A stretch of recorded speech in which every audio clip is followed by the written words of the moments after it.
Welcome. In this video, I'll show you how to fix Warzone 3 GPU driver version error message. If you find this video helpful, please leave a like and subscribe to the channel for more such tutorials. The first up, go ahead and go to your search bar and type down system updates. All right, and here click on check for updates. And once it loads, make sure that you have installed all available updates in here. Okay, just click on check for updates first, then if you have an update available in here, just click on download and install. And then once done, scroll down, don't restart computer yet. Click on advanced option. Now click on optional updates. Okay.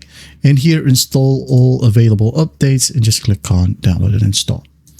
Wait for the process to finish. And once done, restart your computer. And after that, you should be good to go. Now, if that still will work, go ahead over to your start menu right here. Right click on it and click on device manager like so. Wait for this pop-up and then go ahead and find display adapters. Okay, right click on your specific graphics card. Now click on update driver, search automatically for drivers. Now if it says here the best drivers for your device are already installed, just go back.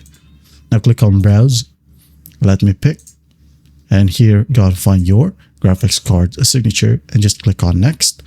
And in the process it will turn your monitor black and then it will just turn back on. Don't worry about it, it's normal. So just basically wait for the process to finish, and once that's done, again restart your computer and everything should work perfectly fine. Now that is it. Well, I hope this video helps and I'll see you in the next one.